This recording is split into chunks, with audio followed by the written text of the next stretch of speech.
Hello everyone, स्वागत है आप सभी का passion of history YouTube channel पर। तो हम जो आज एक नया टॉपिक शुरू करने वाले हैं, तो हमारे टॉपिक का नाम है डॉक्टर भीमराव अंबेडकर।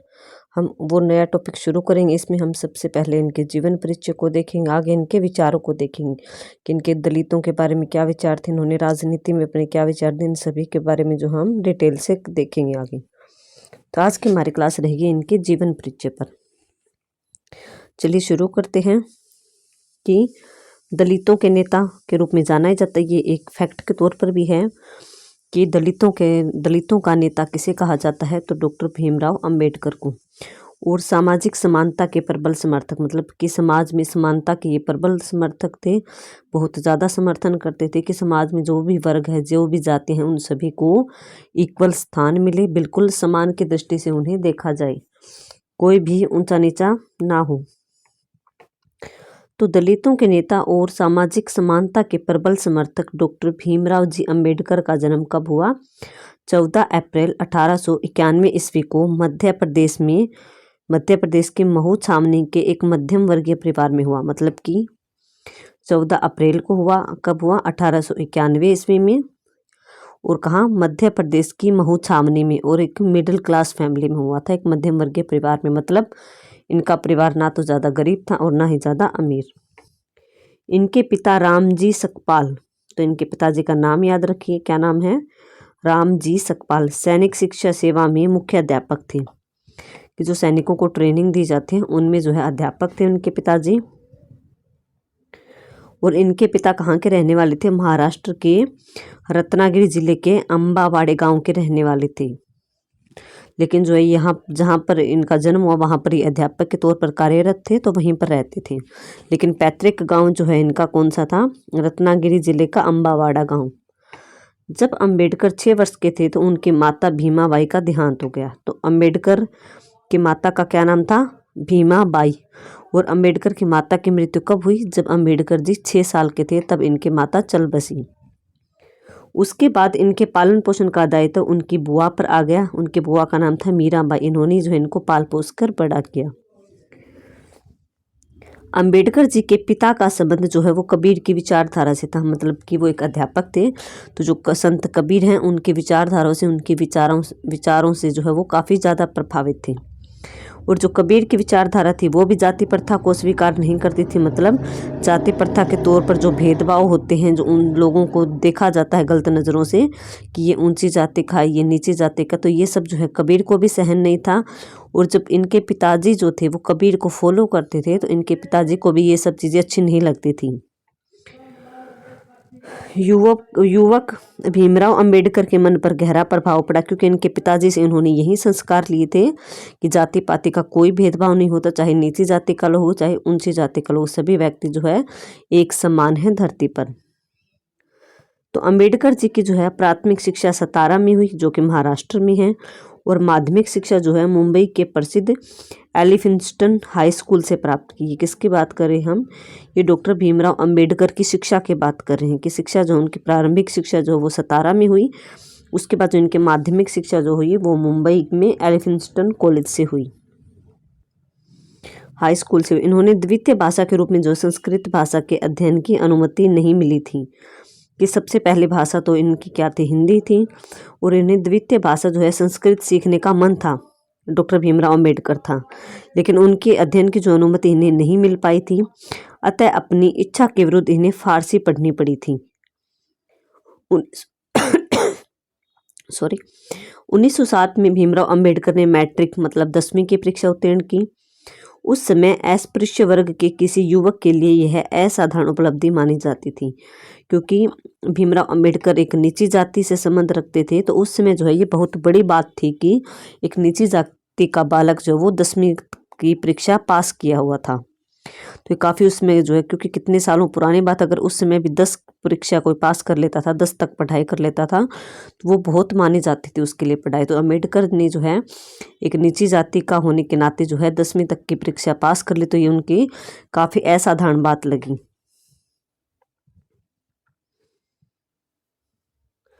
अंबेडकर जी ने 1908 में एलिफिंस्टन कॉलेज में प्रवेश लिया। 1908 में इन्होंने कॉलेज में प्रवेश लिया 10वीं के बाद। उनके पिता के पास थोड़ा सा धन का अभाव था, अतः बड़ौदा के महाराजा से प्रार्थना की गई कि उन्हें अध्ययन के लिए 25 रुपया मासिक छात्रवृत्ति दी जाए। तो जो ये इतने इम्पोर्टेंट नहीं है, आपके लिए याद रखना कि बड़ौदा के महाराजे से जो इनको छात्रवृत्ति मिली थी, अगर फिर भी आप याद रखना चाहते हो तो रख सकते हो। आप इतना याद रखो कि 1908 में अम्बेडकर जी ने एलिफिंस्टन कॉलेज में लिया था दाखिला। उसके बाद उन्होंने 1912 में स्नातक की परीक्षा, मतलब अपनी बीए की पढ़ाई, जो डिग्री होती है, ग्रेजुएशन होती है, वो 1912 में इन्होंने पास कर ली। स्नातक हो जाने के बाद महाराजा बड़ौदा ने उन्हें अपनी सेना में लेफ्टिनेंट बना दिया। इन्हें नौकरी मिल गई, क्योंकि उस समय इतनी पढ़ाई कर पाना जो है हर एक के बस की बात नहीं थी। लेकिन अम्बेडकर जी जो है पढ़ाई में होशियार थे, और इनके पिता ने भी इनको मोटिवेट किया, इसलिए जो इन्होंने अपनी पढ़ाई ग्रेजुएशन तक पास कर ली। और पास करने के बाद जो है इनको कहाँ पर नौकरी मिल गई, महाराजा बड़ौदा ने जो अपनी सेना में उनको लेफ्टिनेंट ले लिया। लेकिन अम्बेडकर जी जो थे वो नौकरी नहीं लगना चाहते थे इतना जल्दी, वो आगे पढ़ना चाहते थे। 1913 में महाराजा बड़ौदा ने उन्हें उच्च शिक्षा के लिए अमेरिका भेज दिया। तो इन्होंने जो अपनी मांग किनके सामने रखी, महाराजा बड़ौदा के सामने रखी कि मैं जो है अभी नौकरी नहीं करना चाहता, मुझे आगे पढ़ना है। तो बड़ौदा जी जो है इनसे काफ़ी प्रभावित हुए कि बच्चे में लगन है, मेहनत कर रहा है और इतना होशियार है। तो इस पर जो है उन्होंने अपना खर्चा लगाया। पढ़ाई का खर्चा महाराजा के बड़ौदा ने दिया, और उन्होंने जो है इन्हें अमेरिका भेज दिया आगे की पढ़ाई पूरी करने के लिए। तो अम्बेडकर जी ने 1915 में अमेरिका में जो कोलंबिया विद्यालय है वहाँ से पहले तो एमए की परीक्षा पास की, और बाद में जो उन्होंने वहाँ से पीएचडी की उपाधि प्राप्त की। मतलब कि उन्होंने 10वीं के बाद उन्होंने कॉलेज से ग्रेजुएशन कंप्लीट किया अपना। उसके बाद इन्होंने जो अमेरिका में एमए किया, और अमेरिका में ही जो अपनी पीएचडी की पढ़ाई पूरी की। मतलब इन्होंने काफ़ी पढ़ाई कर ली थी उस समय, क्योंकि उस समय पीएचडी तक की पढ़ाई करना बहुत बड़ी उपलब्धि मानी जाती थी। तो और अमेरिका के जो कोलंबिया विश्वविद्यालय में जब ये पढ़ाई कर रहे थे, तो वहाँ पर उनके साथ समानता का व्यवहार किया गया।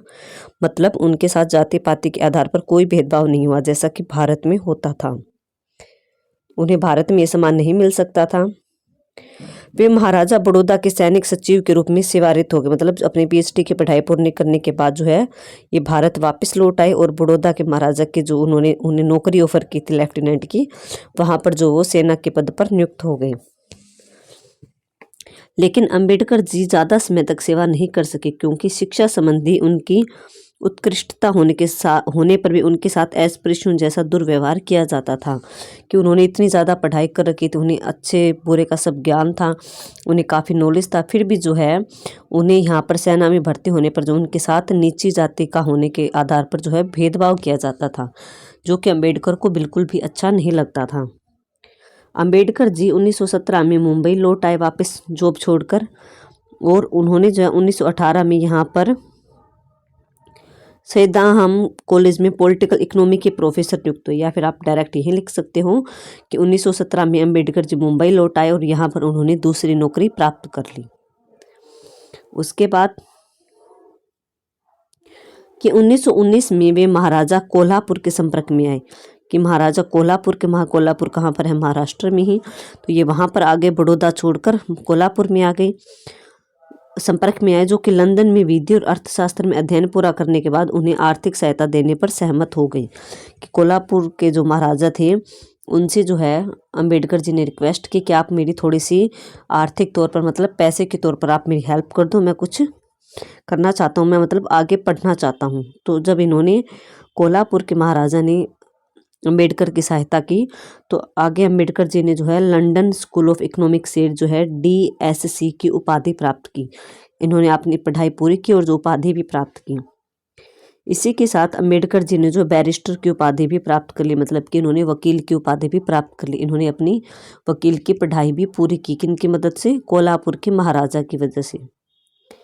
इंग्लैंड में रहते हुए उन्होंने संसदीय शासन प्रणाली और ब्रिटिश उदारवाद का अध्ययन किया, और वे इससे प्रभावित थे। अम्बेडकर जी को जो है अंग्रेजों की जो प्रणाली थी, संसद का सिस्टम, वो अच्छा लगा, और अंग्रेजों का जो न्याय करने का सिस्टम था, क्योंकि अंग्रेजों के यहाँ पर जो है जाति पाति के आधार पर भेदभाव नहीं होता था, तो न्याय प्रणाली जो अंग्रेजों की थी वो अम्बेडकर जी को काफ़ी पसंद आई। इस प्रकार भारत का एक अस्पृश्य युवक MA PhD अमेरिका, बैरिस्टर और DSc लंदन हो चुका था। मतलब इन्होंने इतनी ज़्यादा उपाधियां प्राप्त कर ली थी। MA किया, PhD के अमेरिका से, फिर बैरिस्टर की पढ़ाई की और DSc लंदन से जो है यह उपाधि प्राप्त की। इसके बाद जो अपनी पढ़ाई पूरी कंप्लीट करने के बाद डॉक्टर अम्बेडकर ने अपना राजनीतिक जीवन प्रारंभ किया। नेक्स्ट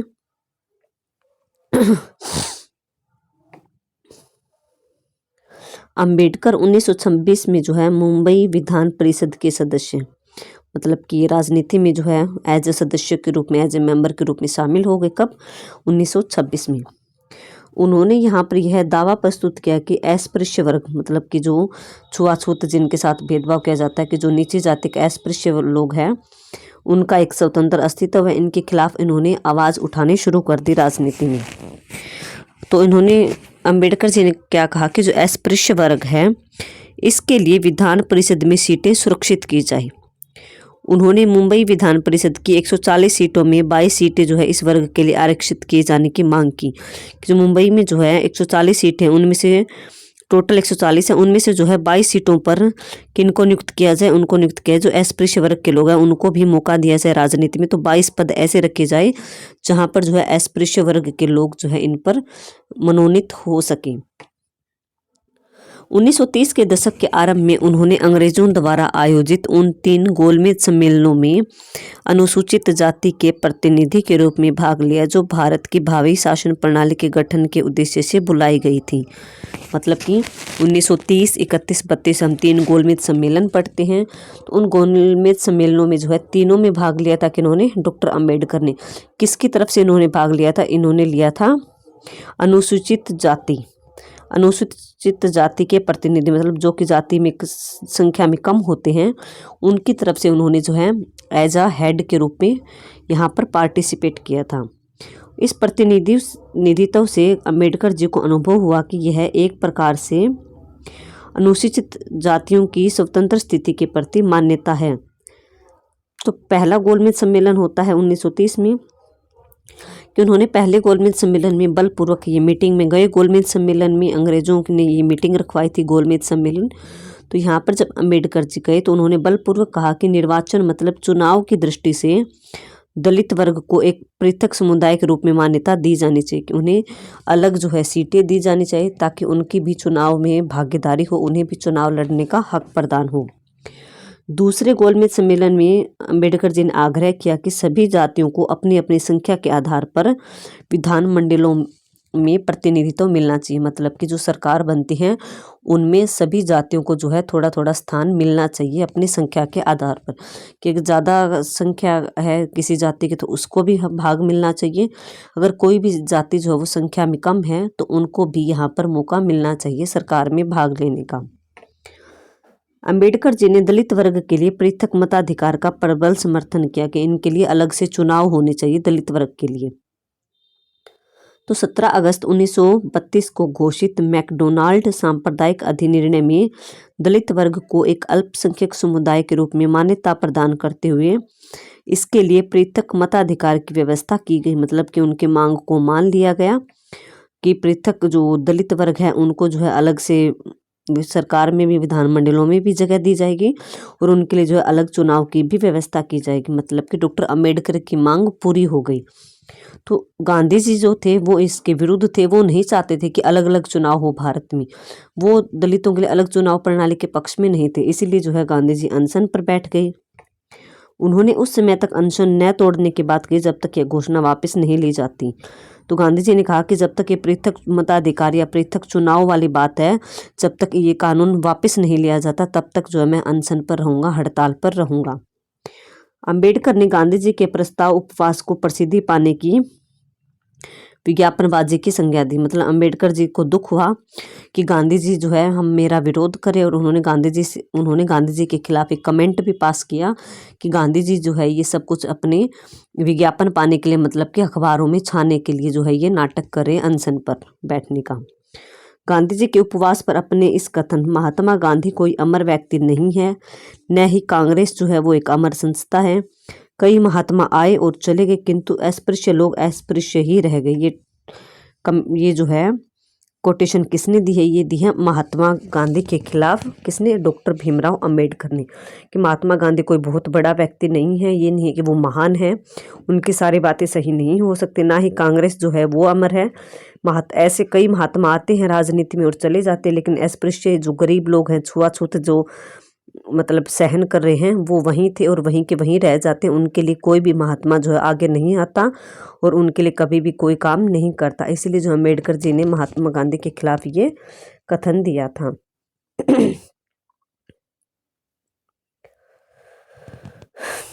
वे राष्ट्रीय नेताओं की तीखी आलोचना का शिकार बने। कौन? अम्बेडकर जी की आलोचना भी हुई जब उन्होंने ये बातें कही। अतः राष्ट्र की इच्छा के प्रति उन्होंने समर्पण कर दिया और यरवदा जेल में गांधी जी से मिलने के पश्चात उन्होंने पूना समझौते में निर्दिष्ट उनकी शर्तों को मान लिया। इस समझौते के अनुसार मैकडोनाल्ड अधिनिर्णय के अंतर्गत दिए जाने वाले आरक्षण को निरस्त कर दिया गया। मतलब कि उनकी काफ़ी आलोचना हुई, किनके? अम्बेडकर जी के। उन्होंने गांधी जी के खिलाफ ऐसी बातें क्यों कही, तो उसके विरोध में जो है फिर अम्बेडकर जी को झुकना पड़ा थोड़ा, और वो जो है गांधी जी से मिलने के लिए जेल में भी गए और वहाँ पर जो उन्होंने थोड़ा सा एक समझौता भी किया गांधी जी के साथ, जो कि पूना समझौते के नाम से जाना जाता है। किन किन के बीच हुआ था पूना समझौता? तो डॉक्टर भीमराव अंबेडकर और गांधी जी के बीच। इसमें जो है भीमराव अंबेडकर ने गांधी जी की कुछ बातों को मान लिया था। नेक्स्ट कि अंबेडकर जो है 1930 व 40 के दशक में अनुसूचित जातियों के राजनीतिक अधिकारों एवं प्रतिनिधित्व के लिए संघर्षरत रहे। कि 1940 से 1930 से 1940 के बीच मतलब 10 साल तक डॉक्टर भीमराव अंबेडकर इन अनुसूचित जातियों या दलित वर्ग के लिए लड़ते रहे, उनके लिए आवाज उठाते रहे, उनकी मांगों को सरकार के सामने रखते रहे। 1941 में भीमराव अंबेडकर जो है परामर्शदात्री समिति के सदस्य नियुक्त हुए, कि जो सरकार को हेल्प कर सकती है, सरकार को राय दे सकते हैं, उन कमेटी में जो है अंबेडकर जी का चयन हो गया। 1942 ईस्वी में वायसराय की कार्यकारी परिषद भारत सरकार के श्रम विभाग के सदस्य नियुक्त किए गए। 19 जुलाई 1942 में डॉक्टर भीमराव अंबेडकर ने दलित वर्ग के नेतृत्व को सुदृढ़ करने और इसे राष्ट्रीय स्वरूप प्रदान करने के उद्देश्य से जो है दलित सम्मेलन की स्थापना की। उसका पूरा नाम क्या था? अखिल भारतीय दलित सम्मेलन। इसकी स्थापना किसने की? डॉक्टर भीमराव अंबेडकर ने। कब की? 1942 ईस्वी में। याद रखिएगा, वन लाइनर फैक्ट है कि अखिल भारतीय दलित सम्मेलन की स्थापना किसने की? 1942 में अंबेडकर ने। तो जहाँ पर भी आपको दलित वर्ग दिखे या उनके नेता के रूप में दिखे, तो सबसे पहले हमारे माइंड में किसका नाम आता है?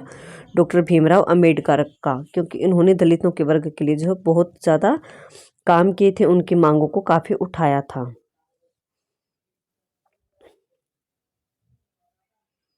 नेक्स्ट कि 15 अगस्त 1947 को जो भारत था वो ब्रिटिश साम्राज्यवाद के चंगुल से मुक्त हो गया, मतलब भारत आज़ाद हुआ 15 अगस्त 1947 को। तो उन्होंने जो अम्बेडकर जी थे, उन्हें स्वतंत्र भारत के केंद्रीय मंत्रिमंडल में प्रथम विधि मंत्री के रूप में लिया गया, उन्हें कानून मंत्री बनाया गया। उन्हें भारतीय संविधान का प्रारूप तैयार करने वाली प्रारूप समिति का अध्यक्ष बनाया गया और नवंबर 1949 में उनके द्वारा तैयार किया गया संविधान जो है वो संविधान सभा द्वारा स्वीकार किया गया। तो आज जो हमारे देश में संविधान बना हो वो किन्होंने बनाया था? वो डॉक्टर भीमराव अंबेडकर ने। उन्हीं की देन है जो हमारा आज का संविधान बना हुआ है। उसमें जो कानून बने हैं वो कानून किन्होंने बनाए थे? वो डॉक्टर भीमराव अंबेडकर ने। क्योंकि उनके पास अमेरिका में भी इन्होंने पढ़ाई की थी, इन्होंने इंग्लैंड में भी पढ़ाई की थी, तो इनके पास काफ़ी नॉलेज था। उन्होंने इंग्लैंड की जो ब्रिटिश प्रणाली थी, उनकी न्याय प्रणाली, उनकी संसद प्रणाली को समझा और इन सभी को मिलाकर जो है इन्होंने एक संविधान बनाया और संविधान में काफ़ी बातें अच्छी अच्छी लिखे हुए, अच्छे अच्छे कानून लिखे हुए हैं। तो इनके जो लिखे कानून थे, इनकी जो बातें थी, उनको संविधान सभा में मान लिया गया। और हमारे आज का क्वेश्चन भी बनता है कि हमारे संविधान का निर्माण किसने किया था? तो संविधान का निर्माण किया था डॉक्टर भीमराव अंबेडकर ने, जिनका कि काफ़ी योगदान है। बाकी जो ये हम इनके पॉइंट जीवन परिचय में पढ़ रहे हैं, इनको हम जो इनके डिटेल से भी पढ़ेंगे इनके राजनीतिक विचारों में, तो आगे जो आपको इसका कंसेप्ट जो वो आगे क्लियर होता जाएगा। कि अंबेडकर को 5 जून 1952 को अमेरिका के कोलंबिया विश्वविद्यालय से मुख्य नागरिक के रूप में मान्यता प्रदान की गई। क्योंकि उन्होंने अमेरिका के कोलंबिया विश्वविद्यालय से पढ़ाई की थी, तो उन्हें जो वहाँ का मुख्य नागरिक भी घोषित कर दिया गया कि अमेरिका में अंबेडकर जी रह सकते हैं। उन्हें एक सामाजिक कार्यकर्ता और भारत में मानवाधिकारों के प्रबल प्रवक्ता के रूप में भी सराहा गया, क्योंकि उन्होंने भारत में मानव के अधिकारों के लिए भी काफ़ी आवाज़ें उठाई थी और एक सामाजिक कार्यकर्ता, समाज में सुधार के रूप में भी इन्होंने काफ़ी कार्य किए थे। दलित वर्ग के लिए भी काफ़ी कार्य किए, इसलिए जो इनकी काफ़ी तारीफ की गई। 5 फरवरी 1951 को उनके द्वारा संसद में हिंदू कोड बिल प्रस्तुत किया गया। संसद में इस विधेयक के असफल होने के कारण अंबेडकर ने टिप्पणी की थी कि इस हिंदू कोड बिल की हत्या कर दी गई है, किंतु इस पर किसी को रोना नहीं आया। किसी के पास प्रशंसा और संवेदना का इसके लिए एक भी शब्द नहीं था। तो वैसे अगर आप याद ना रखो तो भी ज़रूरी नहीं है, लेकिन अगर आप याद रखते हो तो ज़रूरी है। नेक्स्ट कि 27 सितंबर 1951 को नेहरू मंत्रिमंडल से उनके त्यागपत्र देने का एक कारण यह भी था कि इसके उपरांत वह कांग्रेस के प्रबल आलोचक बन गए, कि उनकी कुछ बातों को नहीं माना गया। तो उसके बाद जब कांग्रेस ने उनकी मांगों की आलोचना की थी, तो वो 1951 के बाद जो है अंबेडकर जी कांग्रेस की आलोचना करने लगी। काफ़ी आलोचना उन्होंने की, कांग्रेस के प्रबल आलोचक अंबेडकर जी बन गए। अनुसूचित जाति संघ के नेता के रूप में उन्होंने 1952 में जो है लोकसभा का चुनाव लड़ा, किंतु उनकी हार हो गई। इसके कारण जो है उनके कश्मीर के विभाजन का पक्ष लेना और उनके दल का भली भांति संगठित न होना। आगे मार्च 1952 में जब वह राज्यसभा के लिए निर्वाचित हुए, तो उन्होंने 1954 में उपचुनाव लड़कर लोकसभा में प्रवेश करने का एक अन्य प्रयास किया, किंतु वह असफल है। तो इनकी 2-3 असफलताओं का जिक्र यहाँ पर किया गया है। अगर आप याद रखना चाहते हो तो रख सकते हो, अदरवाइज इतना भी जरूरी नहीं है। शैशव काल से मतलब कि पुराने काल से ही हिंदुओं के द्वारा उनके प्रति दुर्व्यवहार करना, संस्कृत तथा वेदों का अध्ययन से जो उनको वंचित रखना, कि ऐसे नीचे जाति के लोग थे, उनको वेदों का अध्ययन करने की अनुमति नहीं थी, उन्हें संस्कृत भाषा सीखने की अनुमति नहीं थी। तो ये सब जो है अम्बेडकर जी ने बचपन से सहन किया था। और बड़ौदा तथा मुंबई में कटु अनुभव के कारण जो है अम्बेडकर यह सोचने लगे कि अनुसूचित जातियों के प्रति समाज द्वारा किए जाने वाले अन्याय का कोई अंत नहीं है, कि जो हमारे भारत का समाज है वह इस अन्याय को कभी खत्म नहीं होने देगा। इन जातियों के प्रति जो है प्राचीन काल से ही भेदभाव चला आ रहा है और ये भेदभाव आगे भी चलता रहेगा। तो उन्होंने हिंदू धर्म ही त्याग दिया। निश्चय कर लिया अम्बेडकर जी ने कि जिस धर्म में इतनी बुराइयां हैं, जिस धर्म में जातियों के आधार पर इतने भेदभाव होते हैं, मैं उस धर्म को ही त्याग दूंगा। तो उन्होंने हिंदू धर्म को त्यागने का निश्चय किया। और 14 अक्टूबर 1956 को दशहरे के दिन उन्होंने नागपुर में बौद्ध धर्म स्वीकार कर लिया। तो काफ़ी इम्पोर्टेंट बात है कि अंबेडकर जी ने हिंदू धर्म को त्याग कर बौद्ध धर्म कहाँ पर स्वीकार किया था, तो नागपुर में। कब किया, तो 14 अक्टूबर 1956 ईस्वी को। और काठमांडू में आयोजित विश्व बुद्ध कांग्रेस में उन्हें नव बुद्ध की उपाधि प्रदान की गई।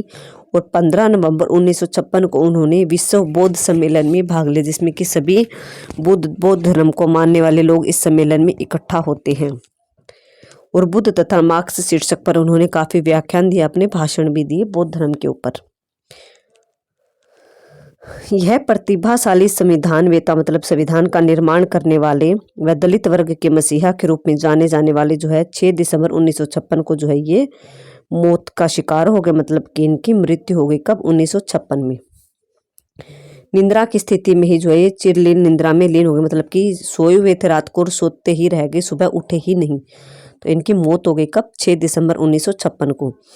इनकी मृत्यु पर पंडित नेहरू ने कहा था कि हिंदू समाज में विद्यमान सभी अत्याचारपरक बातों के विरुद्ध सशक्त विद्रोह के प्रतीक के रूप में उन्हें स्मरण किया जाएगा।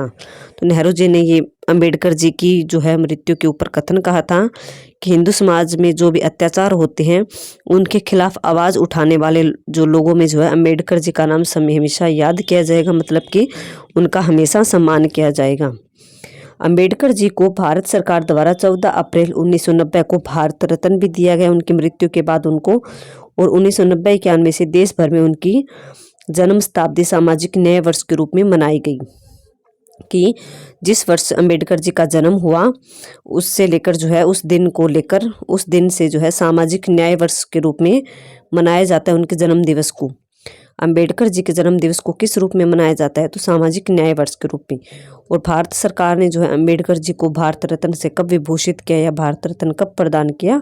तो 14 अप्रैल 1990 को। और अंबेडकर जी की मृत्यु कब होती है? 6 दिसंबर 1956 को। तो ये था अंबेडकर जी का जीवन परिचय, जो कि मैंने बहुत डिटेल से आपको एक एक लाइन के थ्रू जो है समझाने की पूरी कोशिश की है।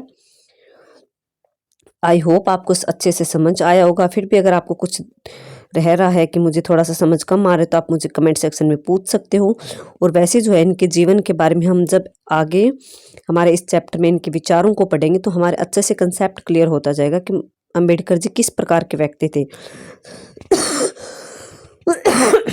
अब तक हमें ये तो समझ आ गया कि इन्होंने अच्छी खासी पढ़ाई की और इन्होंने हमेशा दलित वर्ग के उत्थान के लिए कार्य किया और उनके लिए आवाज़ें उठाई सरकार में। और इन्होंने संविधान का भी निर्माण किया। इन्होंने काफ़ी अच्छी उपलब्धि जो है अपने जीवन पर्यंत में है प्राप्त की थी। और आगे जैसे जैसे हम इनके विचारों को पढ़ेंगे, इनके बारे में हमें और जानने का मौका मिलेगा और हमारा कंसेप्ट इनके बारे में और अच्छे से क्लियर होता जाएगा। ओके, चलिए, आई होप आपको क्लास अच्छी लगी होगी। अगर आपको क्लास अच्छी लगती है तो प्लीज़ क्लास को लाइक करें, शेयर करें और चैनल को सब्सक्राइब जरूर करें। अगर आपको इस क्लास की पीडीएफ चाहिए तो पीडीएफ के लिए जो आप टेलीग्राम ग्रुप को ज्वाइन कर लीजिए। टेलीग्राम ग्रुप का नाम मैं हर क्लास में आपको बताती हूँ कि जो हमारे चैनल का नाम है वहीं टेलीग्राम ग्रुप का नाम है passion of history, without space है।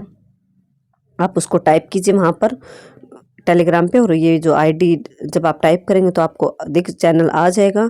और चैनल पे जो है मेरी डीपी लगी हुई है, वहाँ पर जो है आपको एक पीडीएफ उस ग्रुप में मिल जाएगा। और उस ग्रुप में मैं क्विज भी देती रहती हूँ, तो आप उस क्विज को ग्रुप को ज्वाइन कीजिए, वहाँ से पीडीएफ ले लीजिए। और क्विज में जो है क्वेश्चन आंसर करवाती हूँ मैं, तो उनको भी ज्वाइन कर लीजिए ताकि आपका नॉलेज आगे बढ़ सके। Okay, thank you everyone.